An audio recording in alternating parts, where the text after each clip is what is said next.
Presente nações, ouvinte amenizar a nossa grande dor, desfagir em mãos cheias as consolações.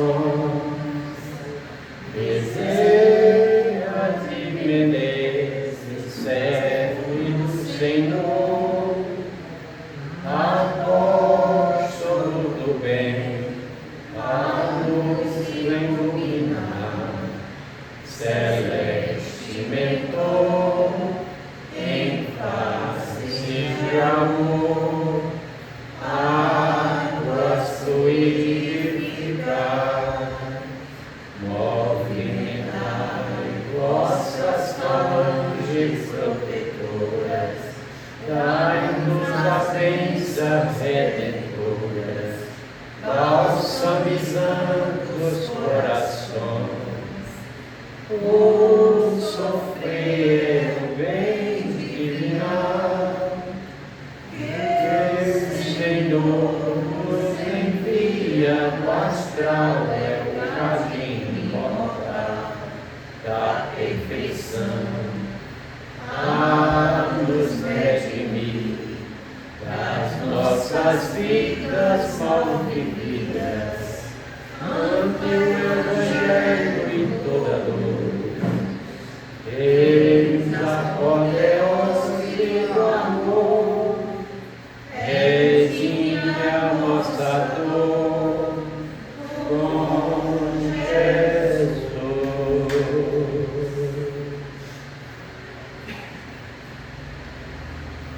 Boa noite, pessoal. Boa noite a todos.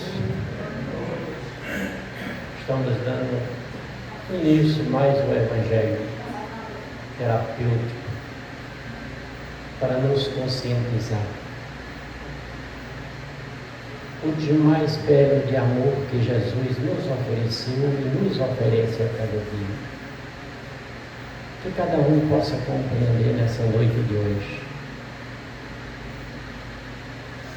a verdadeira caridade, o compartilhamento, o entendimento. Dai de César o que é de César. A lei de amor.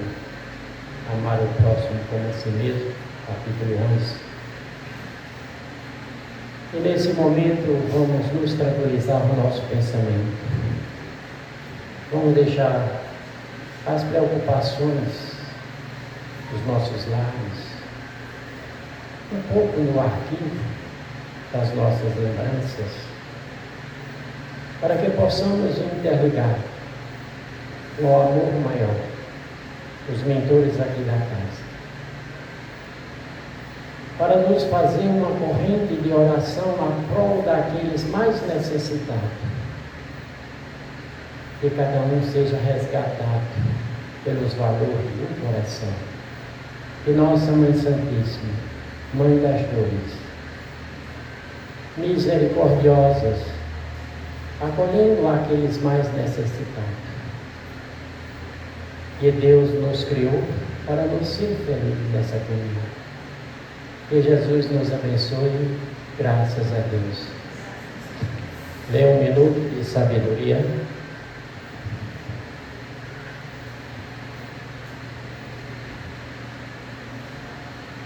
Não se deixe arrastar pela vaidade. Aprenda a conhecer-se. Não se julgue indispensável quando lhe vier a tentação de julgar-se insubstituível. Lembre-se de uma verdade irrefutável. Só Deus é indispensável. Não se envaideça. Deus, que é grande, não assinou nenhuma das suas obras. Não se esqueça: quem se exalta será humilhado, mas quem se humilha será exaltado. Graças a Deus. Agora vou passar para o nosso irmão Werther para ler o Evangelho.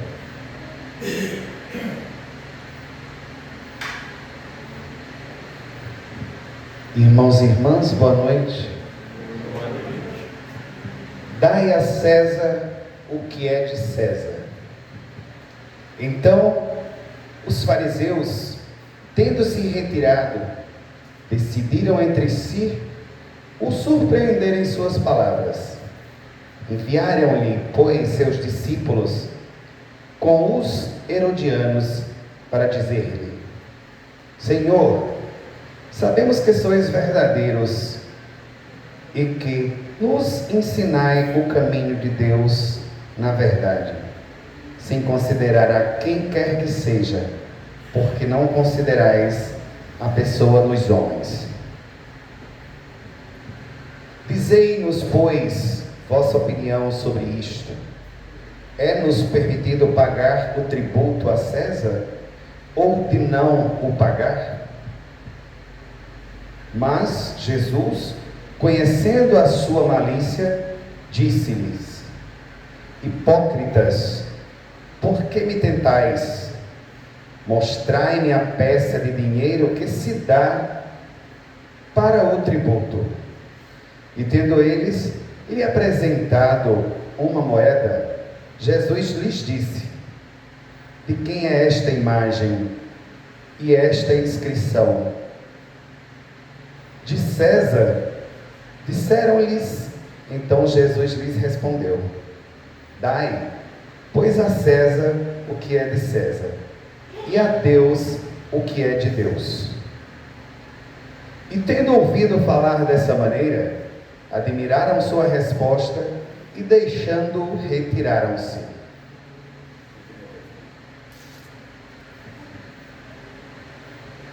A questão proposta a Jesus era motivada por essa circunstância de que os judeus, tendo em horror o tributo que lhes era imposto pelos romanos, dela fizeram uma questão religiosa.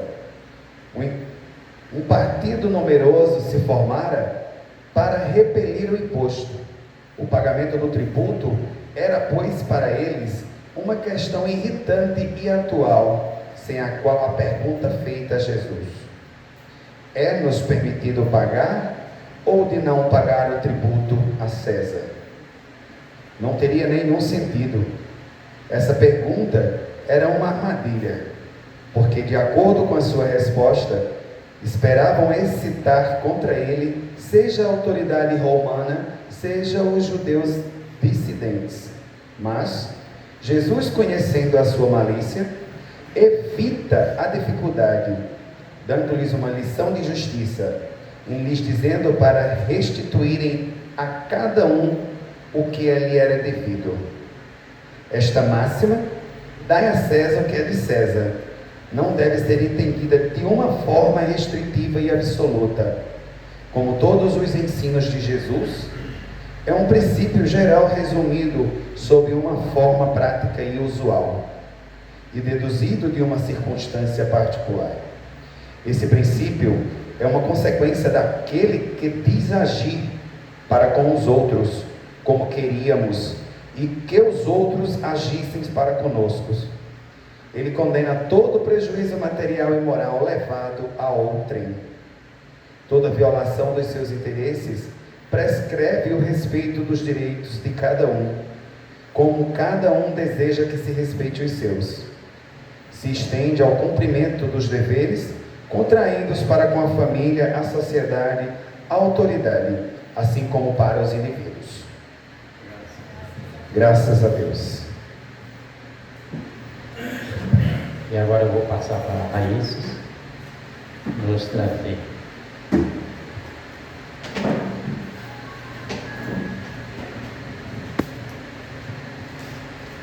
Boa noite a todos, sejam muito bem-vindos, os encarnados e desencarnados aqui presentes. Hoje vamos falar sobre o tema Dai de César o que é de César, segundo a visão espírita. Isso no sentido que? Dai de César o que é de César, no sentido material e moral. Vamos falar um pouco sobre... Esse tema é bastante importante, porque dai de César, que é de César,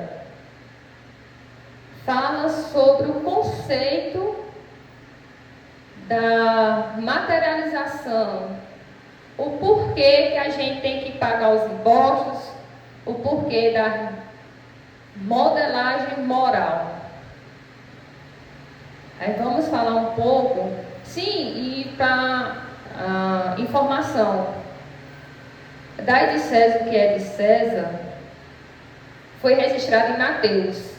Mateus, para quem não conhece, foi um dos discípulos de Jesus, que antes de se participar do grupo dele, ele era cobrador de impostos, hoje conhecido na atualidade como contador. O mundo material, as leis que regem a convivência. Muitas vezes a gente fica se perguntando, por que devemos seguir a lei? Porque o mundo necessita das leis. Foi necessário para ter a organização e para também nos reeducar. Por que vocês já se imaginaram se não tivesse as leis? Ia ser uma zona. Não ia ter organização, não ia ter educação, e a gente não iria se melhorar como espírito e como cristão.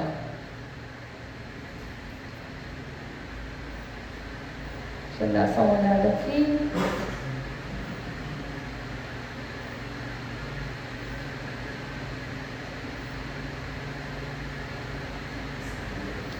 Aí muitas vezes a gente se questiona por que morremos de trabalhar, pagamos impostos exorbitantes, mas é aquela coisa, para quem muito foi dado, muito será cobrado. Você já imaginou se você trabalhasse pouco, você iria pagar menos impostos?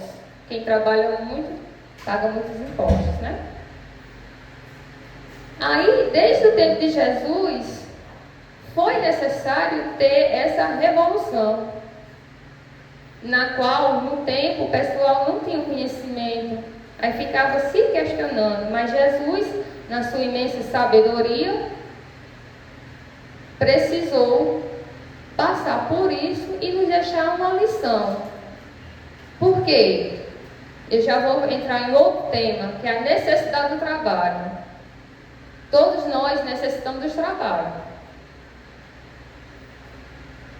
Mas devemos ter em conta também que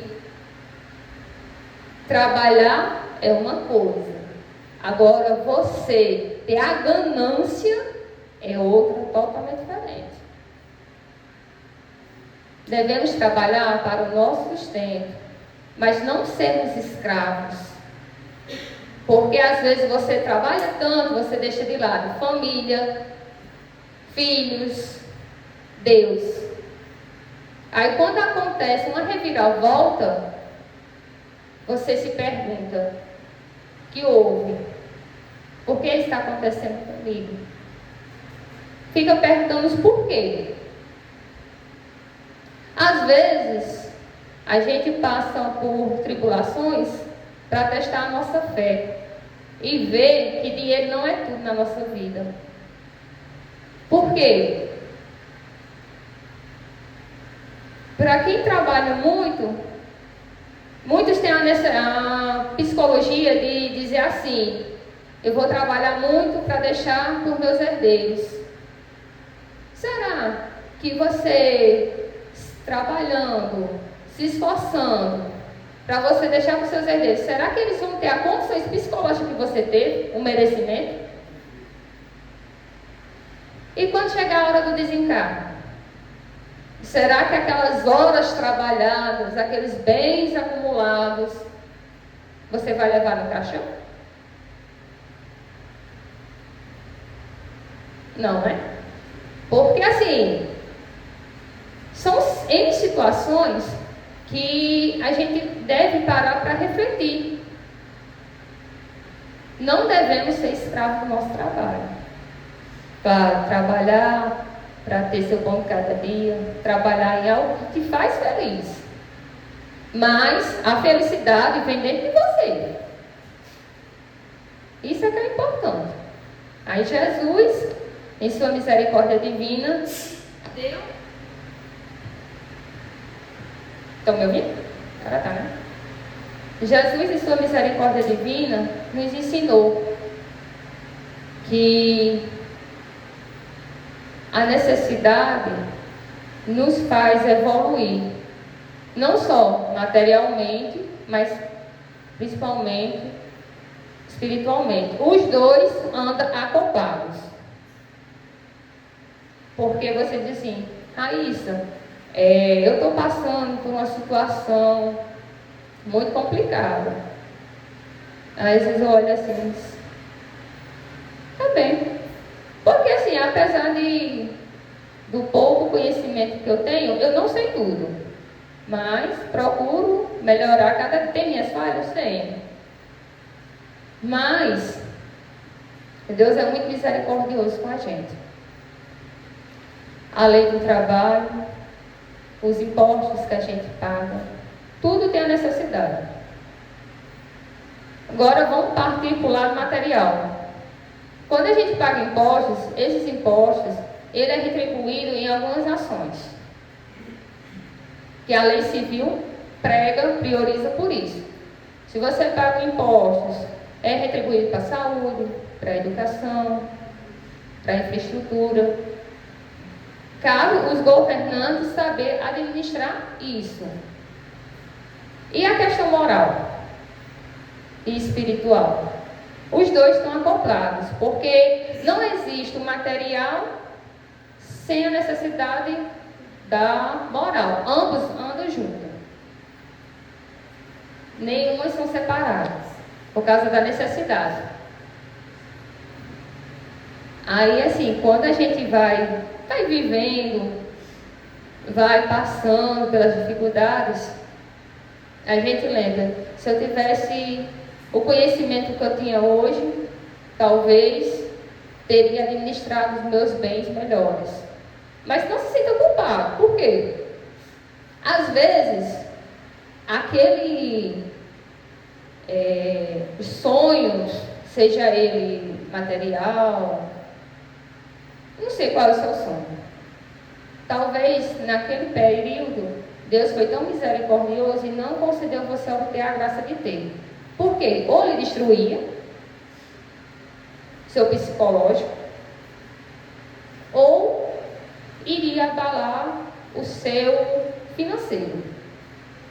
Porque hoje as pessoas visam muito questão financeira, se aproximam por você por questão financeira. Não todos, não estou generalizando, mas 50% se aproximam por causa disso.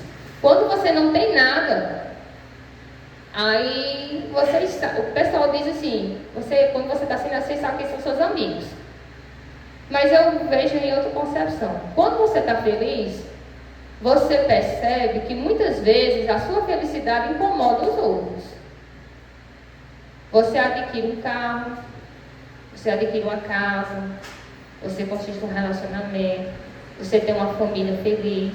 Isso gera motivo de inveja. Porque a sociedade em si não vê o que você trabalhou, quantas noites sem dormir, quantos anos. Você acha que para construir um império é do dia para a noite? Eu não conheço. São anos de dedicação. Aí muitas vezes o pessoal não tem esse entendimento.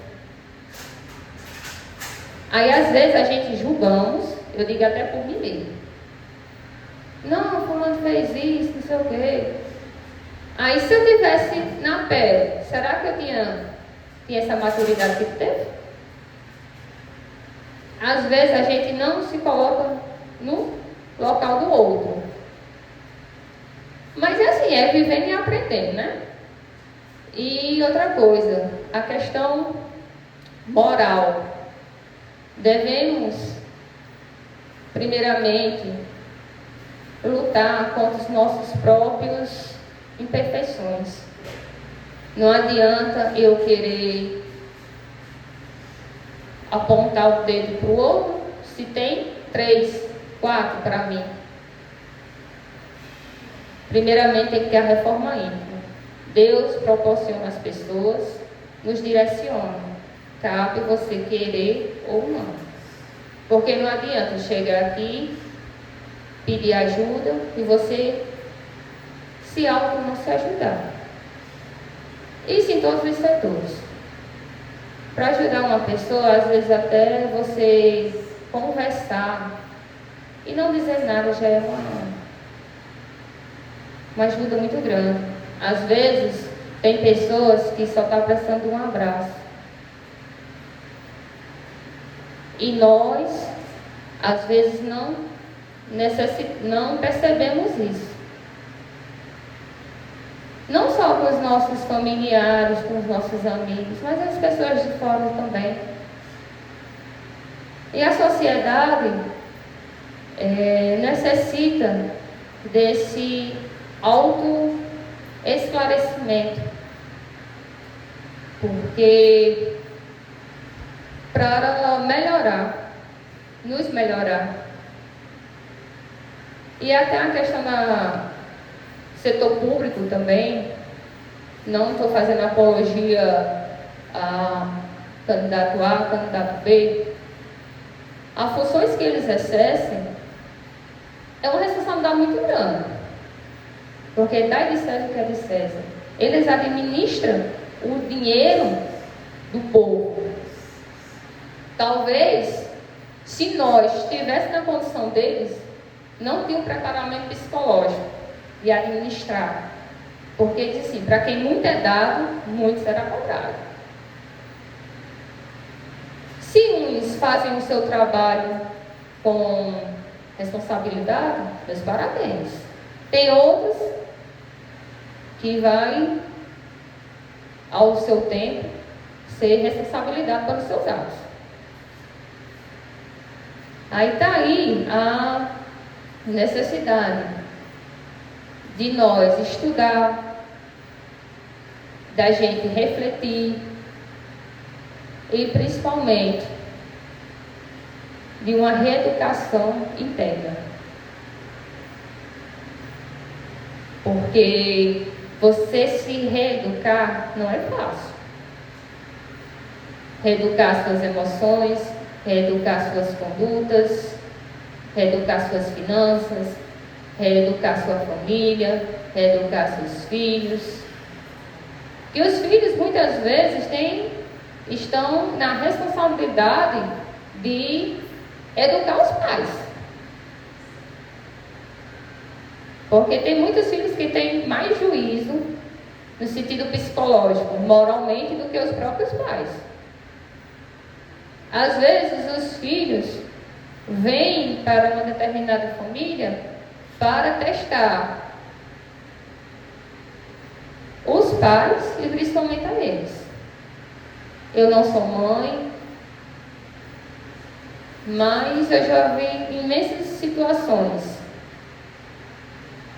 que eu digo uma coisa: educar filho hoje, em pleno século XXI, não é fácil. Não é fácil.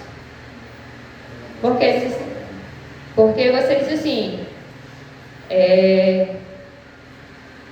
a minha vizinha, os filhos são excelentes, os meus dão trabalho, por quê? Eu faço de tudo por eles. Se eles não me autorrespeitam, será que você conversando com eles, talvez não melhorasse? Conversar no sentido, as palavras, sem chegar à agressão física. Porque às vezes tem algumas crianças que tiram a gente do juiz, né? E dependendo da situação, às vezes chegam os pais a agredir, dá uma tapinha, um puxão de orelha, para ver se o menino se acalma. E outras vezes é porque os filhos, às vezes, absorvem tanta coisa dentro de casa, que não quer ser um peso para os pais. Não diz, só ficar lá. Só ficar lá. Aí gera as depressões, as discussões dentro de casa, desequilíbrio financeiro, mas principalmente o emocional.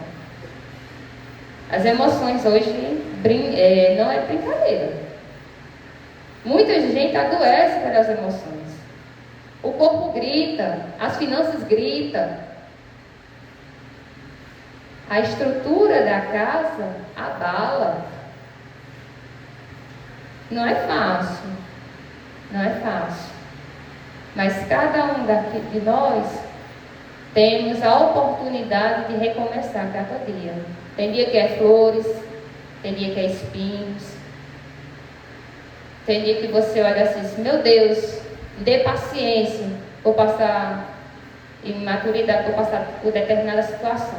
Eu, por mim, não peço paciência, porque Deus bota pessoas para me testar, ou situações para me testar.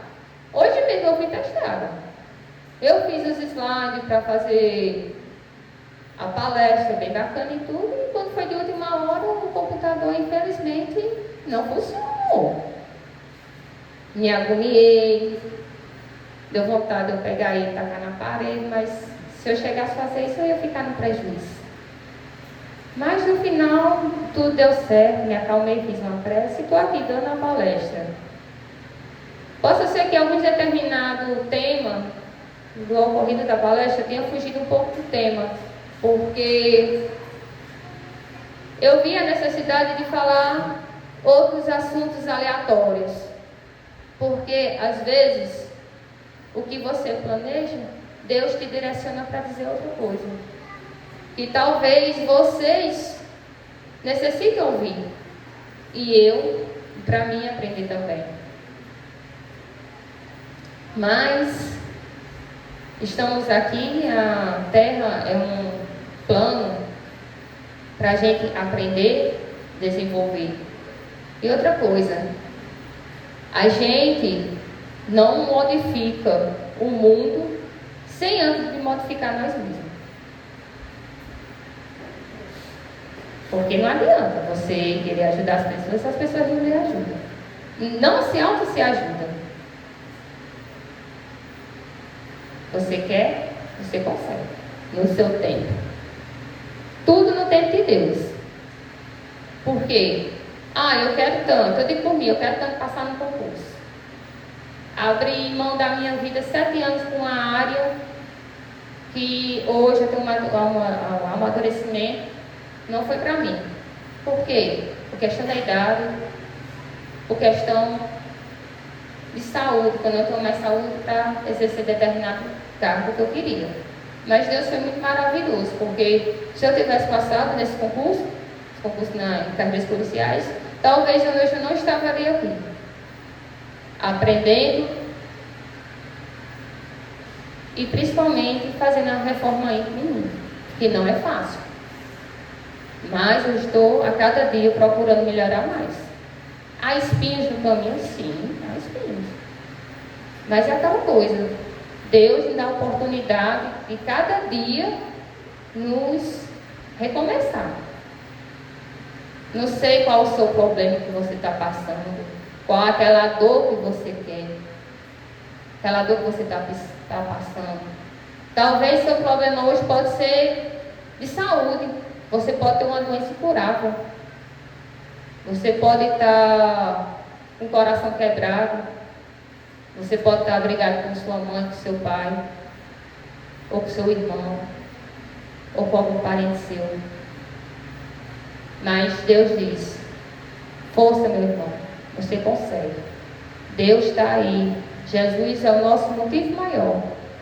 Aí muitas pessoas perguntam: Jesus foi tão bom que no final ele terminou crucificado. Mas o sentido da crucificação dele foi: ele amava tanto, que ele abriu mão da própria vida para amar os outros. Isso puxa outro clichê, que é o amor de mãe. Uma mãe faz de tudo para o seu filho, é um amor incondicional.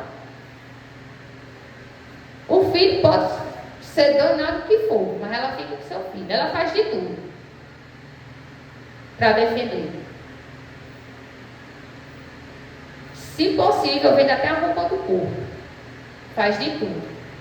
E os filhos muitas vezes, por maturidade, não dá atenção merecida aos pais.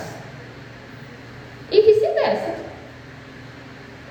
Numa casa, se você tem 5 irmãos, 3 são calmos, 2 são agitados.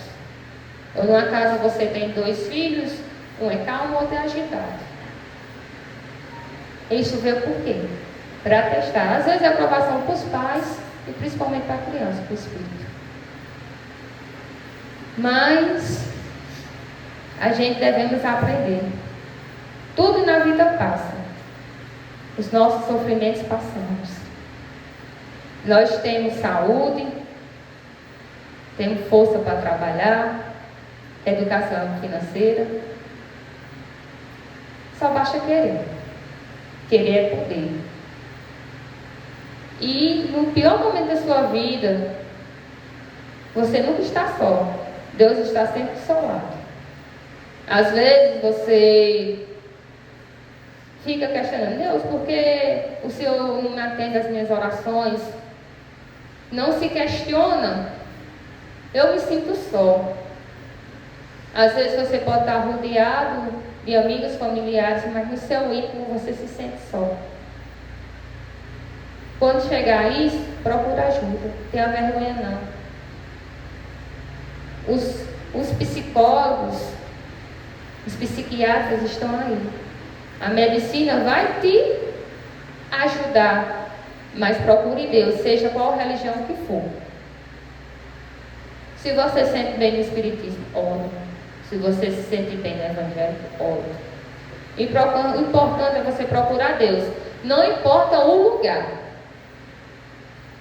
Ah, mas eu não gosto de frequentar nenhuma seita religiosa. Faça sua oração do seu coração. Uma prece, uma oração, quando é dita do coração, ela vai a quilômetros de distância. E antes de falar mais um pouquinho, a dificuldade que você está passando hoje vai ser aprendizado para amanhã.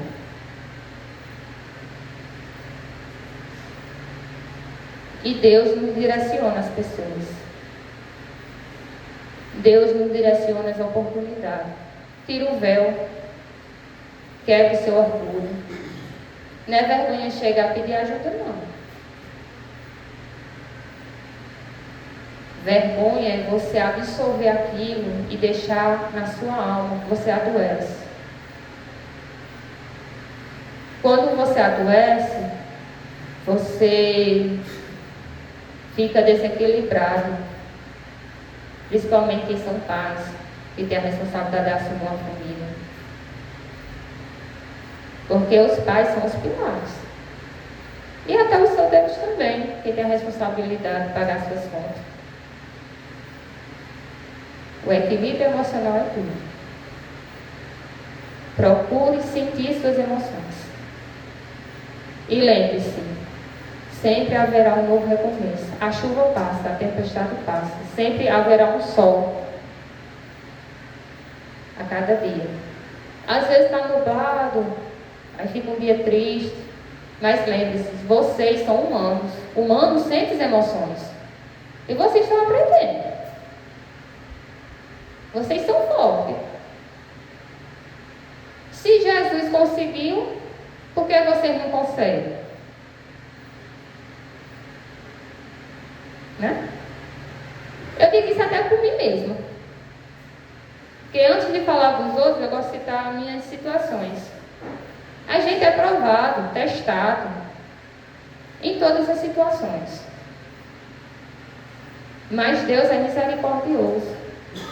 Você pode estar naquele aperreio e tudo, mas no final tudo passa. Tudo passa. Pode passar dias, meses, anos, mas passa.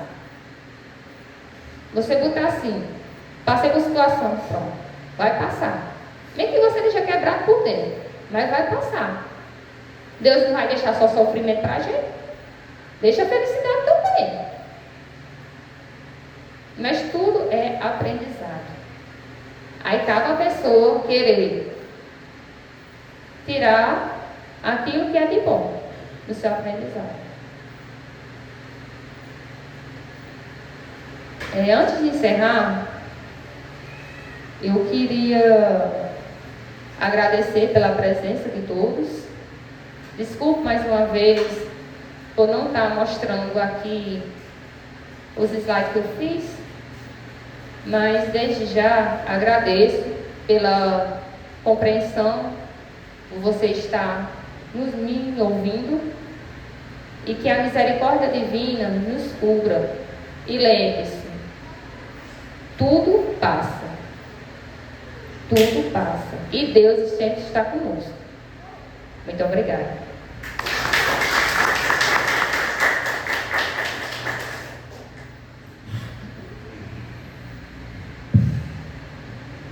Graças a Deus,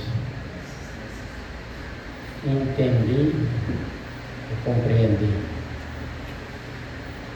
Buscar é encontrar.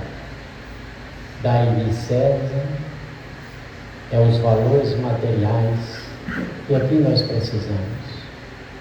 E daí o que é de Deus é a nossa consciência, é a nossa caminhada na fé, é a nossa grandeza, é a nossa misericórdia com os irmãos, com cada um. É pôr em prática a caridade, como diz São Paulo. Nem que eu soubesse todas as línguas dos homens e dos anjos, seria como um quino num bronze que só faz zoar. Jesus nos dá a cada um de nós a misericórdia e o entendimento. E a Raiz, muito obrigado pelas suas colocações.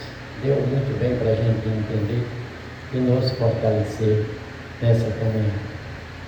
Que Jesus nos abençoe a todos nós. Que possamos entender esses dois valores, mas pendemos mais para o valor de Deus, nos valorizar mais os nossos corações. Pela infinita bondade, podemos entender as preocupações dos lares, dos filhos, da família, dos nossos clientes, aonde a gente gera renda para o nosso dia a dia.